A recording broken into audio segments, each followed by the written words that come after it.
good in both of these groups. But as for the superior group, the better group, afdal, that is the group that is learning, studying, teaching. Literally studying fiqh. It says studying fiqh, and fiqh is in the old tradition. Imam al-Ghazali says fiqh refers to an understanding, a deep understanding, and in the later tradition, fiqh refers to specifically the legal ruling, sharia, and the four madhahib, right? So Rasulullah sallallahu alaihi wasallam sat with them, and he said, "I was sent only as a teacher. Innama bu'ithtu mu'allima. I was only sent as a teacher, someone who teaches Islam, teaches the various things." So these are some of the examples about the difference between Sadiq and a Salih. Right? Siddiqeen are the scholar, worshipful scholars who practice what they preach, who act on what they know. And then the Salihin are those who are righteous. They at least avoid the haram, and they do the fard and the wajib. They do what they're supposed to do. They avoid what they're supposed to avoid. So those are Salihin. And they get to Jannah, alhamdulillah. But there are many layers to Jannah. And we want to be ambitious and go for the highest layers that we can access. Such is God's grace, and God is self-sufficient, the knower. So continuing, believers, take the precautions and let the battle-hardened march out in front, or else march out all together. There are some of you who lag behind, and if you suffered a setback, will say, "It was God's favor on me that I wasn't there with them." When God favors you, he will say, "If only I had been with them, I would have gained a great victory," as though there was no love lost between you and him. So those who are willing to swap this worldly life for the hereafter, let them fight in the way of God. SubhanAllah, it's a very simple proposition. Those who are ready to make that exchange, the worldly life for the hereafter, then do so. You can make that exchange. Right? Go out and fight in the way of God. Whoever fights in the way of God and is either killed or victorious, we will give him a great reward. So you go out fighting for the sake of Allah subhanahu wa ta'ala. What are the two options? You win or you lose, right? If you lose, that means you died, right? If you died, you're a shaheed, right? So if you didn't die, you're not a shaheed, that means you won, right? It's a win-win. So why would anyone not want to go and fight in the cause of Allah subhanahu wa ta'ala? And this, of course, refers to physical jihad, fighting with as a soldier in a war. But its meanings are not limited to only that, right? We don't take the extreme where we say, no, jihad is only talking about, fighting your desires. And we don't take the other extreme where we say jihad is only going and killing and being bloodthirsty. Because the jihad al-asghar, the small jihad, and the jihad al-akbar, right? This is the description that is given in a hadith da'if. It's a weak hadith that Rasulullah, I think it's ascribed to Rasulullah sallallahu alaihi wasallam in a weak chain of narration, but the meaning is sound. Because jihad asghar is the physical jihad. Jihad akbar is the jihad against your nafs. Do you know what's nafs? It's your ego, your desires. So fighting against your desires. Because what happens if you have a soldier who's doing the physical jihad and he hasn't done the internal jihad? He's going to go out and he's going to cause a lot of mischief and corruption, and he'll do bad things and hurt people. And this is what we see in the world today, unfortunately. A lot of that. But if you had a soldier who has already done the internal jihad, then you see a nation like the Sahaba coming out for the benefit of all mankind. And they come and they bring justice and they bring peace with their victories. And when they pass in battlefield, then they are accepted as a shaheed, mukhlis, a sincere martyr. What is the matter with you that you do not fight in the way of God when the weak men, women, and children are saying, "Our Lord, out of your graciousness, take us out of this town of cruel people. Help us, give us a protector and a helper." Right? So to rephrase, it's already in plain English, but to rephrase just so that we understand exactly what's being described. People are asking for help. They're saying in a cruel town, a town of cruel people. People are suffering, they're being oppressed, they're being abused in a bad way. And they're asking for help. How can a man not take up arms and intervene? How can you not march out and fight just because we love our comfortable life, right? And we live in a country, we're currently in England, in Great Britain, and Great Britain has a standing army. In fact, it numbered over 100,000 soldiers, and they've got budget for their wars, defense budgets, they call them now. They used to call them war budgets, but now it's more politically expedient to call them defense, Department of Defense, Minister of Defense, security, these kinds of things. But it's not something that's unheard of, right? So when we're describing battle, war, soldiers, many of us, Muslims generally are very pacifistic and not engaged in the army very much. But for myself, I converted to Islam. Many of my family members are soldiers. Many of my family members, through my grandparents, my uncles, I have different family members who fought in wars and were soldiers and joined the armed forces of the country that they belonged to. Right? So this is something that happens, certainly. And we should not fight for profits, profits. We shouldn't be fighting for money, which is the reason most of these armies are fighting nowadays, is for money. But we should be fighting for prophets, prophets, people who stood up for the truth, who stood up for the oppressed, who stood up for justice. It's a war either way. It's a soldier either way. It's a jihad either way. But one is doing jihad for the sake of God. One is doing jihad for the sake of the dunya. One wants the dunya, the worldly life. One wants the akhirah, the pleasure of God in the next life for doing something that was very difficult, but something that was good, something that was moral, right? So this is not immoral fighting, but this is a just war. This is a moral war, right? To try and stop terrible things. If you take, for example, our Lord, out of your graciousness, take us out of this town of cruel people. Give us a protector and a helper. One example this country would love, being in Britain, is we can mention the Great War that they fought against Nazi Germany.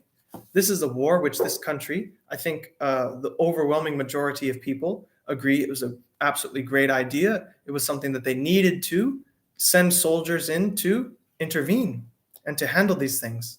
So this is the example of coming in and, all of the horrible things that were happening, someone else needs to come and intervene. And we see in the world today examples of these incidents in various places. I won't mention specifics, but we know of places in the world where people are being horribly oppressed, genocide is taking place.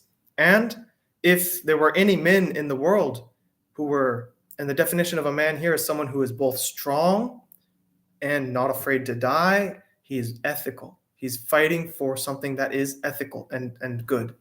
If there are any men left, they would stand up for this. The believers fight for the sake of God, whilst the disbelievers fight for the sake of false gods. So Allah says it far better than what I was just explaining. So fight the supporters of Satan. Satan's scheming is weak, right? Satan's plan is weak. So fight the schemers of Satan, because some people are fighting for his sake, the supporters of Satan. And there is no fighting willy-nilly, like some random person can't just take up a gun and say, I'm a soldier now. Obviously, it needs to happen with the authority of a standing army, like Britain has a standing army. You can't just go and declare yourself a soldier. You need to join an existing army, and that army needs to march with the authority of in our time, we have nation states, right? So we don't believe in vigilantes. Just want to make that clear before I get deported or something. Allah Ta'ala continues, haven't you seen those who were told, hold back your hands from wrongdoing and instead perform the prayer and pay the zakat? Since fighting was prescribed for them, a group of them fears as they fear God or even more. So Allah is saying here, this fear that you have for the battlefield, which is a real visceral fear, That is a fear which you should reserve for Allah. Shouldn't you fear Allah that much? Or even more, right? Or even if you take a schoolyard or you take some, modern day, even if we get in a confrontation where it's about to come into physical fight, we get the adrenaline, right? We get the heart pumping. We're feeling the intensity. We might be shaking a little bit. Doesn't that fear better belong to Allah subhanahu wa ta'ala? When we think about sinning against Allah and Allah's punishment, isn't Allah's punishment more severe than what some kid could do to us? What even a group, what is a group gonna do? Beat you up badly, but nothing compared to what Allah can do. So they said, our Lord, why have you prescribed fighting for us? Couldn't you have delayed it for a while? Subhanallah. So they don't want to fight. Say, and again, when it says say in the Quran, this is Muhammad sallallahu alaihi wasallam. So Allah Ta'ala says to Muhammad, command, Qul, say, O Muhammad, the delights of this world are little, and the delights of the hereafter are far better for the mindful. You will not be treated unjustly in the slightest. So he's comforting them and saying, if you were to go out and do good, right? Because they're not declaring war. The government, the Rasulullah sallallahu alaihi wasallam is declaring a war, making a draft, making a conscription, and he's saying, we need soldiers for this fight. Some of them are cowering and saying, I don't want to fight. Others are saying, I will go out and I will fight, and I will struggle. And if you fight for an ethical reason, Allah Ta'ala will not shortchange you. Continuing, death will catch up wherever you may be, even if you are in strong forts. So Allah Ta'ala says, whether you're in a fort or whether you're in the battlefield, don't you believe that it's me, Allah, who's making the decision when I take your soul? If we really believe that, it should manifest on our limbs. It should change the way we act. When good things happen to them, they say, this is from God. And when bad things happen to them, they say, this is your fault, Muhammad. They blame their leader, right? Muhammad sallallahu alaihi wasallam obviously is not like any human being. He's a human being, but he's not like a human being. He's not like me. If I make a mistake, it's my fault. Muhammad sallallahu alaihi wasallam, he did not make mistakes. He did not sin, though he was a human being. But this can extend to our leaders today. Our leaders will make mistakes. Every one of us will make mistakes. A parent will make mistakes, and a leader of a country will make mistakes. But when something good, they say it's from God. When something bad happens, they blame, right? Rather, you should say all is from God. So the victory and the defeat is ultimately from God. Don't blame the leaders saying it's their fault why we're in this situation. No, because if Allah Ta'ala wanted, Allah would have given you victory in spite of the leaders, in spite of the enemy, in spite of everything. Allah Ta'ala is in control and He does not share His power and control with anyone. What is the matter with these people that they hardly understand what they are told? Allah. If we understood the Quran, whatever good things happen to them, they are from God, and whatever evil things happen to them is from themselves. We sent you as a messenger to people, and God is a sufficient witness. Whoever obeys the messenger has obeyed God, but whoever turns away, then we did not send you, O Muhammad, as a guardian over them. Right? I'm not my brother's keeper. I think that's what the naughty brother said, but it's actually quite true because we're not responsible for anyone else. So your little brother, your big brother, your mom, your dad, your son, your daughter, your husband, your wife, every relationship that you have above you, below you, side to side, every single relationship, you're not responsible for how they behave. If they behave goodly or they behave badly towards you, you're only responsible for yourself. So you have to behave good. You have to speak the truth, which means you convey the message of Islam. And if they receive the message, that's for their own benefit. If they don't, that's for their own loss. And just wait patiently until you die, and we will all meet our Lord. They say, we will obey. However, when they leave your presence, meaning when the hypocrites leave the presence of Muhammad sallallahu alaihi wasallam, then a group of them spend the night plotting against what you said. God writes down how they spend the night. So ignore them and put your trust in God. So Allah Ta'ala is saying, don't waste your time on the haters, don't waste your time on the detractors, the people who want to tear you down. Allah knows everything that they're doing, and Allah is going to be your guardian and protector. You should just focus on your own mission. Don't waste your time with the negativity. Put your trust in God. God suffices as a protector. Don't they reflect on the Quran? Had it come from anyone besides God, then they would have found many inconsistencies in it. Whenever a report of war or peace comes to them, they broadcast it loudly, whereas if they had referred it to the Messenger ﷺ or those in authority, its significance could be determined by those best suited to interpret it. MashaAllah. So again, this is a very important verse, which is discussing the importance of going to your authority. Going to your authority with whatever you have so that you can ask your questions and you can find things truthfully, inshallah.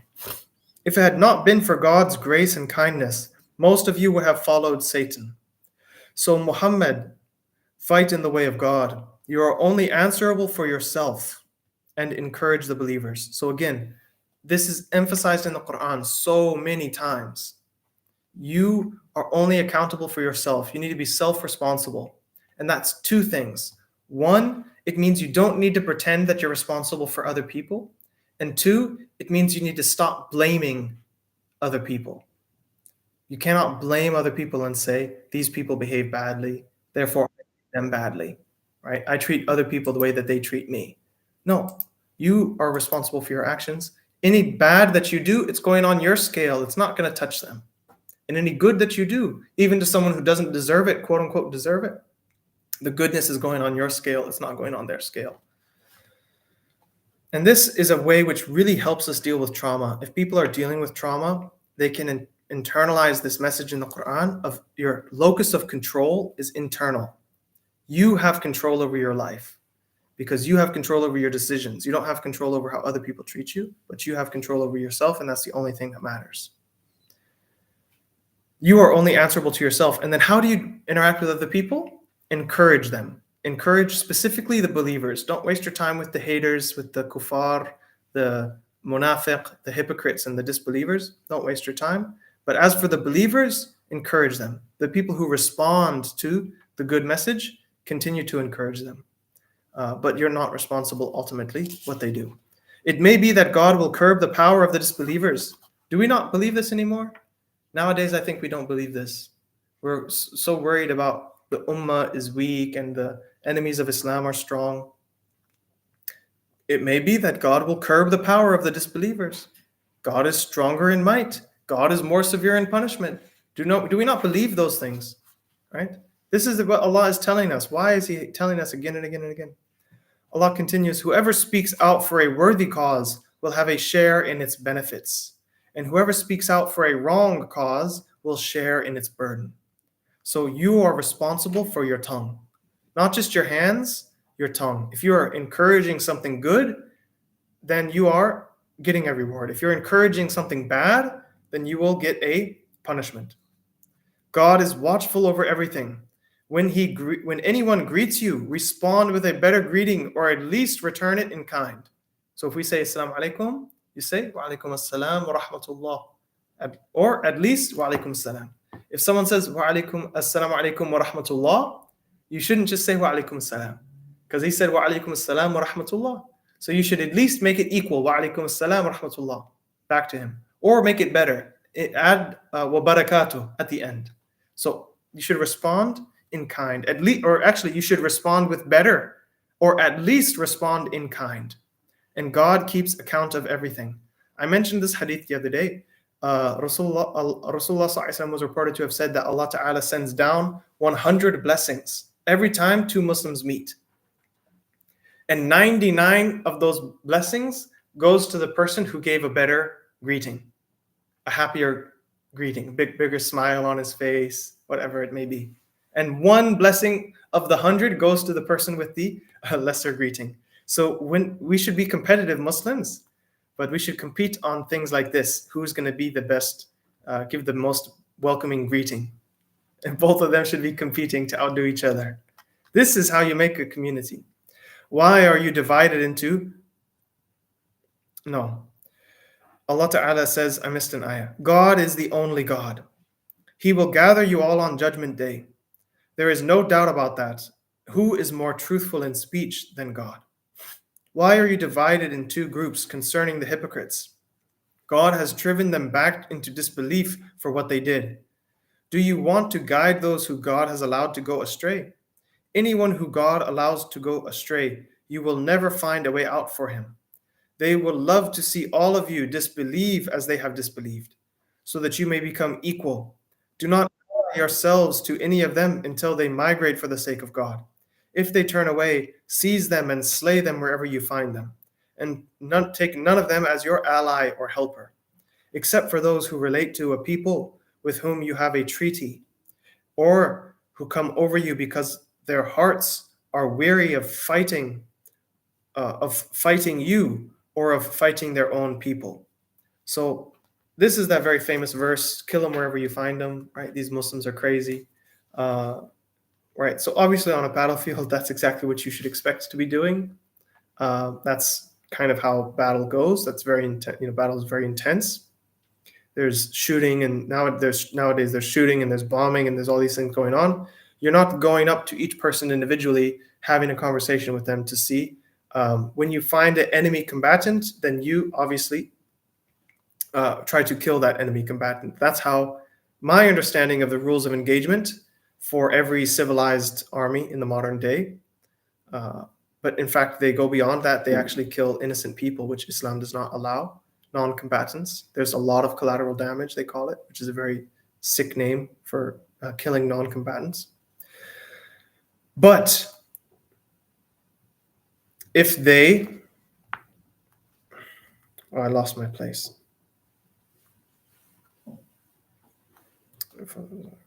Take none as a helper, except those who are related to a people you have a treaty with. So if you have a treaty with someone, then you leave them, obviously, right? Or those who come to you because they don't want to fight you, or they don't want to fight their own people anymore, right? So people who come and surrender, they don't want to fight anymore.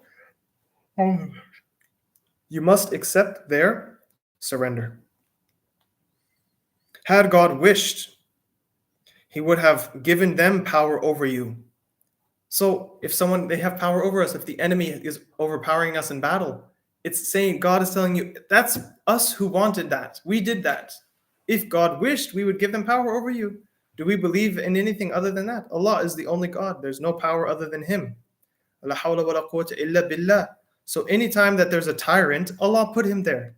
Anytime that an army, oppressive army, takes victory over the Muslims, Allah decided that. Uhud wasn't on accident. Uhud wasn't an accident where Allah was, ma'adallah. What do we think? We're ignorant people now. We don't believe in Allah. We think Allah fell asleep at the wheel and He didn't realize what. Astaghfirullah. Allah knows exactly what's happening, and Allah is the best planner. And history is in the hands of Allah. Never despair. Never despair. Never feel sorry about the state of the Muslims. Never feel sorry about the political conditions or any of those kinds of things. We have to remember that everything is in the hands of Allah subhanahu wa ta'ala. The only thing we should feel sorry about is the state of our own hearts. Because once we give victory to Allah, Allah will give victory to us. So Allah ta'ala says, He would have given them power over you. If God had wished, He would have given them power over you. So they would have fought you if they had withdrawn. But if they withdraw, then do not fight, and they do not fight you, but they make you an offer of peace, then God gives you no excuse to fight against them. So you must accept the terms of peace.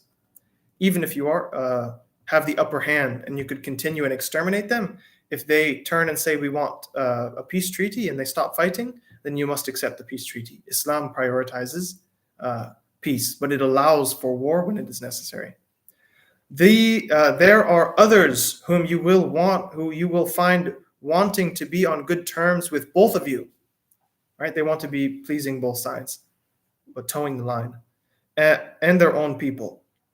But whenever they are put to the test, they will return to fighting. So their loyalty is ultimately with their own people. That's why we don't take them as allies. So if they withdraw, if they don't withdraw, or they make you an offer of peace and cease hostility, seize them and slay them wherever you encounter them. So if they refuse to withdraw, they refuse to make a peace treaty, they refuse to stop their violence, then you will continue fighting. And we've given you a clear authority against such people. So Allah Ta'ala is making clear now the rulings about law, about the rulings about warfare, the rules which pertain, the rules of engagement, the rules of warfare, right? And Allah Ta'ala knows best. It's 5:30 now, 5:36. So just update. Bismillahir-Rahmanir-Rahim. It is forbidden for a believer to kill another believer except by mistake. Anyone who kills a believer by mistake must free a believing slave and pay compensation to the victim's family, unless they waive it as an act of charity. If the victim belonged to an enemy tribe but was himself a believer, then free a believing slave, and if he was from a tribe with which you have a treaty, then pay compensation to their family and free a believing slave. Whoever cannot find the means to pay compensation, then let him fast for 2 consecutive months to gain God's forgiveness. God is the knower, the wise. The penalty of intentionally killing a believer is hell, living there for a long time. God's anger and curse will fall on him, and he has prepared for him a terrible punishment. Believers, when you set out on patrol in the path of God, be cautious. When someone gives you a greeting of peace, do not say, "You are not a believer," seeking worldly gains. God has many other rewards. That is how you used to behave in the past, until God favored you with Islam. So be open and honest. God is aware of what you do. SubhanAllah. The believers who stayed behind, apart from those who were physically or financially incapable. So Allah's giving the excuse of saying, you don't need to go to battle if you have these reasons. Right? So financially incapable, like let's say you're living hand to mouth, you don't have the savings where if you were to leave your family behind, so they would still be able to provide for themselves. You can't leave them in destitute poverty, right? Or physically unable, right? These kinds of things.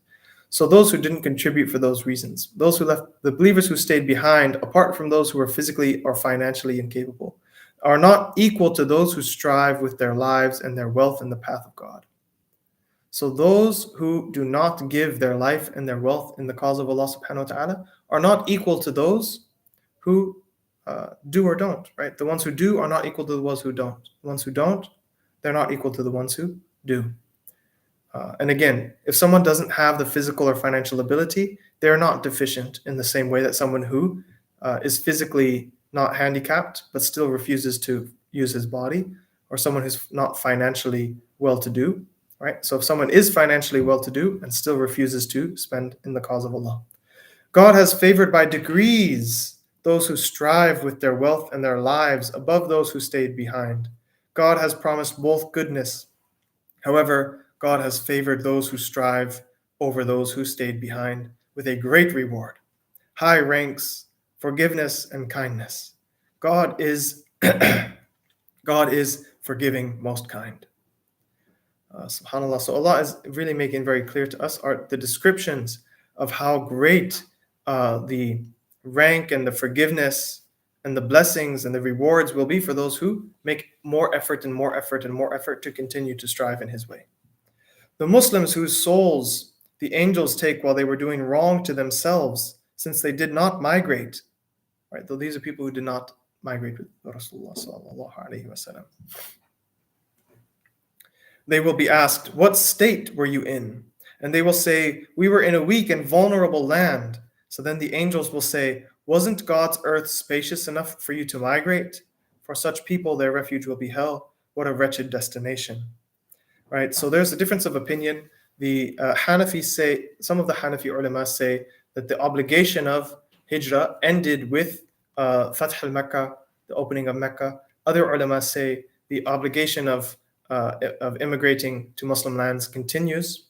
But ultimately, the understanding and the purpose is that we, as Allah has repeated in this surah many times, we're unified as Muslims. We prioritize Muslims over people who do not share our same values and paradigm. and we should be unified in this way, politically and economically. The angels will ask, wasn't God's earth spacious enough for you to migrate? Right. So people who are suffering, it's okay to leave. Right. The dirt and the brick and the stone that's left behind is not as valuable as the lives and the blood of innocent people. So people should be allowed to migrate away from harmful situations.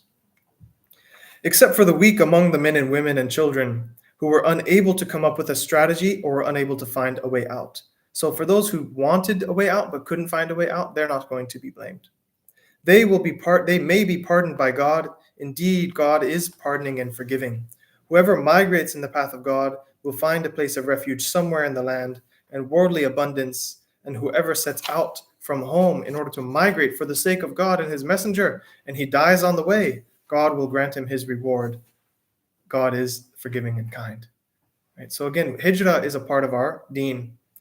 Some of us have made hijrah with the intention of staying for permanently in the Muslim lands. When you are traveling in the land, you can shorten the prayer without feeling guilty. Right? So it's not from greater piety to make the long prayers when you are traveling. When you're traveling, you have a dispensation and you are allowed to take that ease. If you fear being attacked by the disbelievers are your open enemies.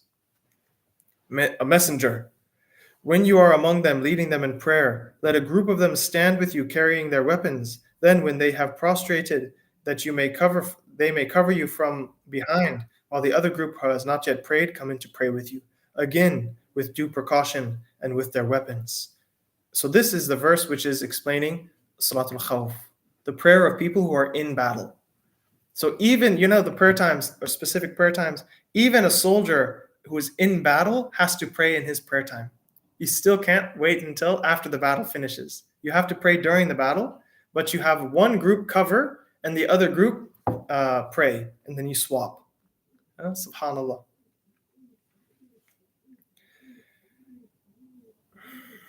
The disbelievers would love to see you neglect your weapons and your possessions so that they could descend on you all at once, right? You put all your weapons down, you put all your wealth down, they could just come in and obviously that would be devastating to the battle. Nor is there any blame on you if some hardship such as rain or illness makes you put down your weapons, but remain on your guard. Indeed, God has prepared a humiliating punishment for the disbelievers. When you have completed the prayer, continue nevertheless to remember God, be it standing, sitting, lying down. Then, whenever you feel safe again, perform the prayer. The prayer is compulsory for the believers at fixed times, so do not be half-hearted in seeking out the hostile, disbelieving people. If you are suffering, then they are suffering just like you. However, there is a difference. While you have hope in God, they have no such hope. Right? After the Battle of Uhud, Umar bin Khattab shouted, our dead are in Jannah and your dead are in Jahannam.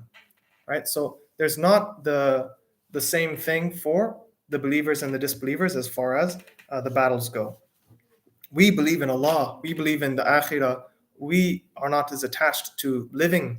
We're not as afraid of death if we are true believers. And so this is a great advantage. It calms our hearts in this dunya, and it also is a far better reward in the Akhirah. And Allah is most capable of all of that. We sent down to you the book containing the truth. One thing that came to my heart just now is Allah Ta'ala, we were just speaking about the very difficult verses on women. And right after the verses that deal with women and their obedience to husbands or their, the rights that are given to them in marriage, all these different things, which some women might find to be very difficult. Right after that, Allah mentions in quite detail the obligation for men to be soldiering, which is, it just came to my heart. I think that's interesting that they're put next to each other. So sometimes we have to do things which are maybe difficult. For men and women, they both have their roles in that.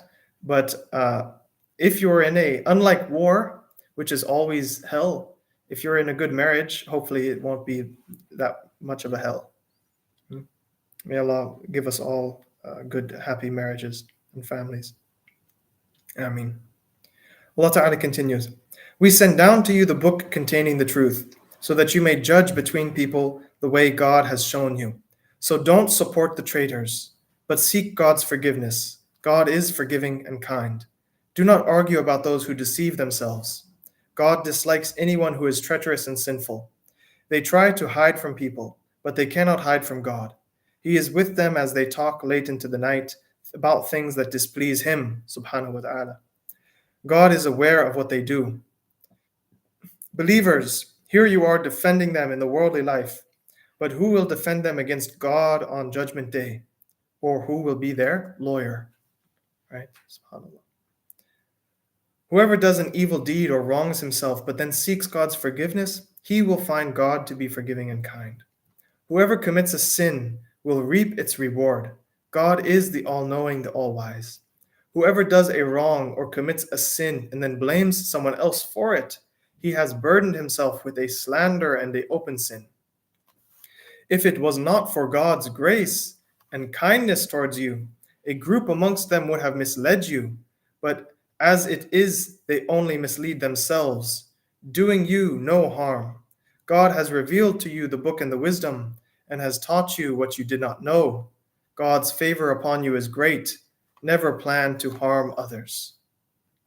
There's very little good in most of their secret meetings, except when they enjoin acts of charity or doing common good or reconciling between people. And whoever does these things, seeking God's pleasure, we will give them a great reward. I really love this verse, and it's obviously it has a context. I think we are all aware of the context because we're reading the Quran all the way through. But despite its context with war, politics, munafiqeen, different groups, secret meetings, it also has a meaning which I like to apply to all speech generally. Right? I like to understand, because Rasulullah sallallahu alaihi wasallam, he said, "Don't talk a lot because it makes your heart hard," which is something amazing. Don't talk a lot because it makes your heart hard. And then Allah Ta'ala says there's very little good in most of their speech. If we take the general meaning here, most of their speech. Except, so these things, we need to look at these three things. Anytime there's something like this in the Quran, we always put ourselves up against it. So what are the three things that Allah Ta'ala wants us to speak about? Enjoining acts of charity, so encouraging people to do good, al-amr bil ma'ruf, right, commanding people to do common good, or the third one, reconciling between people. So helping to give charity, helping to do good, and isn't charity doing good? So it's mentioned doubly, emphasized very, again we see Islam emphasizes charity, or reconciling between people. In Islam we love the peacemakers. We love people who make peace between people, whether it is two groups or whether it is two individuals, whether it's on a national level, tribal level, city level, community level, mosque level, family level, anywhere. We love to be peacemakers, right? And this is a very big thing. And they do these things while seeking God's pleasure. Again, your intention is very important. Then we will give them a great reward. Whoever opposes the messenger, sallallahu alaihi wasallam, after guidance had been made clear to them, and follows a path other than that of the believers, we will let him continue down his chosen path. That's hardly even a punishment, is it? When we understand it in this context, it changes the way we understand Islam. It's not that Allah Ta'ala is punishing people out of His anger or desire to punish people. But if someone chooses to go down a path, Allah will go down the path, give you the rope to hang yourself, right? Until we will burn him in hell. What an evil destination. So we do ultimately see these are the consequences and the realities of the different things that we have to deal with. So Allah make it easy on us. God will not forgive idolatry, but He forgives what is less than that to whomever He pleases. Whoever associates anything with God has wandered far, far astray. What they call on apart from Him are nothing but fabricated goddesses, and ultimately what they call on is only a rebellious demon. God has cursed him for saying, "I will take an allotted share of your servants." Remember when Iblis said earlier in the Quran that he's going to take some of the servants, some of the children of Adam. We are all the servants of Allah. This is the description here. So your servants is referring to human beings. And the your is obviously belonging to Allah, God's servants. I will lead them astray, and I will give them false hopes, and I will order them to slit the ears of cattle and to tinker with God's creation. Whoever takes Satan as a protector besides God will clearly be a loser. He promises them and gives them hopes, but Satan's promises are mere deception. Their home is hell, and they will find no way out of it. Those who believe and do good works, we will admit them into gardens beneath which rivers flow, living therein forever. This is God's true promise, and whose word is more truthful than God's? It is neither according to your wishes, nor the wishes of the people of the book. Anyone who does evil will be repaid in kind, but will not find any protector or helper besides Allah. Jalla Jalaluhu. A believer who does good works, whether a male or female, will enter paradise and will not be wronged in the least. In the Arabic language as well as in the English language, the male includes the female. But I've read old philosophy books from 50 years ago, 100 years ago, 200 years ago, and when they use neutral sentences, for example, one ought to take the least of two evils, and if it continues with a pronoun, they will say the sentence like this. Listen carefully. One ought to take the course which is the lesser of two evils. And when he does that, he should not regret the problem. Right? I'm saying he. But in the English language, I know it's not like that anymore because people have tried to change it recently. But in the English language, he means male and female. Salesman can be a woman. Fireman can be a woman. Chairman can be a woman. A human being can be a man or a woman. Man refers to male and female. It refers to the human type, right? But it can also be specific. Like if you're talking about me, you'll say he with the intention of specifically a male. And that's just the way the language works. Arabic is the same way. So anytime Allah is talking about things, generally it is going to be male and female, both. But sometimes Allah makes it explicit and he mentions male and female. And he does so several times so that there's absolutely no ambiguity. And you'll say, well, what this man, was it human or was it man as in a male human? Or this mankind, what is the mankind? Is it only men? This he, was it a neutral or was it a masculine pronoun? Well, it's extremely, extremely clear.